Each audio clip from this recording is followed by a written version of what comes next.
Bishut la bouteille avec la permission d'Hachem, je voudrais vous dire, poser une question. Quelle est la raison pourquoi on fête une fois par an la fête de Hanouka? On a expliqué dans les 2 cours précédentes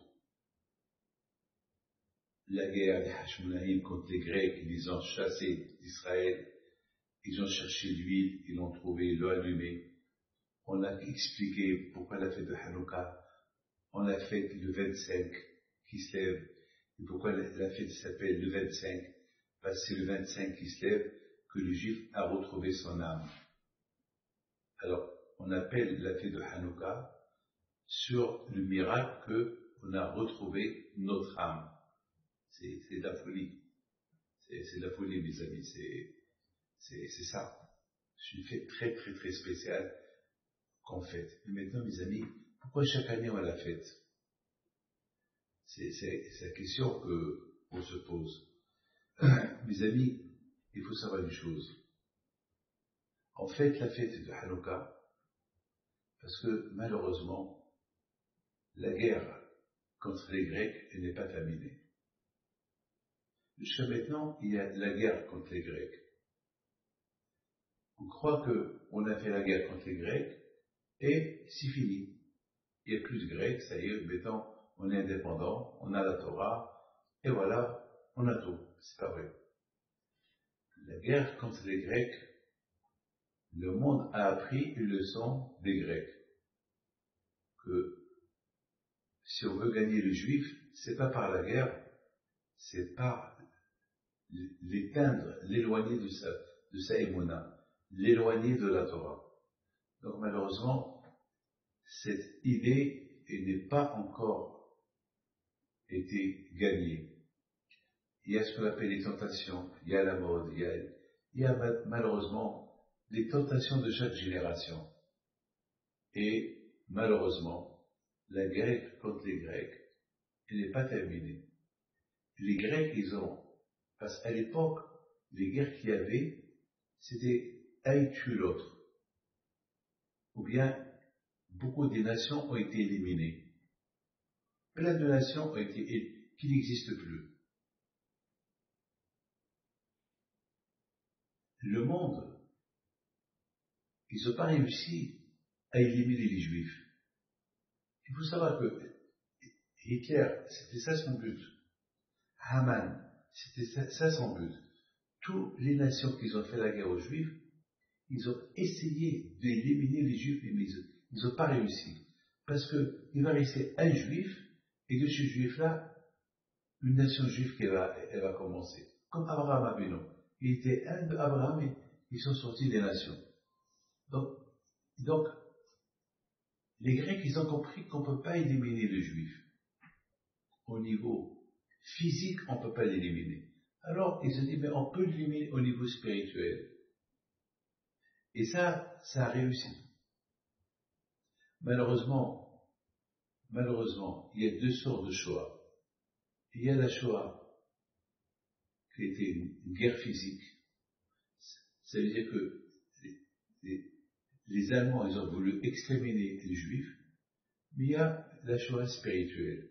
La Shoah spirituelle, c'est il y a des familles qu'ils n'ont pas de religion dans la maison, rien du tout. Mais ils s'appellent Moshe, ils s'appellent David, Michael, ils ont des noms juifs. Ils peuvent même s'appeler Cohen, Lévi. Mais malheureusement, il n'y a pas de signe de religion chez eux à la maison. Donc, bien sûr, ils vont s'assimiler, ils vont s'éteindre. C'est une Shoah de famille. Toute la famille s'est éteinte. Jamais j'oublierai, une fois à Los Angeles, il y avait une femme qui est venue chez moi. Elle pleurait. Une vieille femme. Bon, j'ai l'habitude de voir toujours des gens qui pleurent.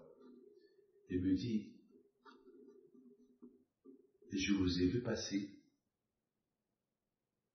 et je me suis renseigné sur vous. On m'a dit que vous êtes le petit-fils d'un grand sadique, Et je voulais vous voir. Je lui dis, qu'est-ce que je peux faire pour vous? Il me dit, je suis une rescapée, moi et ma famille, de la Shoah. Et lorsqu'on est venu, mon père, il s'est révolté. Pourquoi toute sa famille, ils ont été tués en Allemagne. Et puis, il nous a dit, il faut arrêter cette religion. On est parti habiter au Texas, là où il n'y a pas de juifs. Et on s'est éteint là-bas. Toute ma famille s'est éteinte. Et ils sont tous assimilés. Ils sont tous assimilés. Il n'y a aucun qui est juif. Moi, je ne me suis pas marié. Je n'ai pas trouvé. Moi aussi, je voulais marier avec n'importe qui. Mais j'ai habité avec celui-là, j'ai habité avec celui-là. Mais je ne me suis pas marié. Alors, je lui dis, maintenant, qu'est-ce que je peux faire pour vous? Je lui dis simplement, je regrette. Je reviens à mon père, et je regrette mon père. Pourquoi il nous a enlevé cette belle religion? Pourquoi? Pourquoi? Pourquoi? Et pourtant, Hitler, il n'a pas réussi à tuer tout le monde. Et la preuve, voilà, l'État d'Israël, il y a du judaïsme à New York, partout il y a des juifs. Et simplement, je suis venu chez vous pour vider mon cœur. Je dis, madame, toi-même tu t'es pas éteint. Au niveau spirituel, voilà, tu es venu me voir, tu pleures. Et tu comptais ce que ton père il a fait. Alors ma fille, retourne. Elle me dit, je suis vieille. Et alors, on peut faire tes chevaux même vieille. Mes amis, elle a fait tes chevaux cette femme-là. Et grâce à Dieu, elle s'est mariée avec un homme qui était veuve, qui avait des enfants. Bon, Hachem, elle n'a pas eu d'enfants, mais elle s'est mariée avec un juif. Et elle a allumé la menorah. Elle a allumé, elle a éduqué ses enfants, les enfants de son mari, qui était veuve. Et bon, Hachem, je raconte cette histoire qui s'est passée il y a une quarantaine d'années. Ça veut dire que c'est pas une histoire de maintenant, c'est une histoire que lorsque j'avais 32 ans, et à cette époque j'allais à Los Angeles. Voilà. Et elle a eu les époux de fêter toutes les fêtes. Et la reine de la Hanouka, que je vous protège jamais que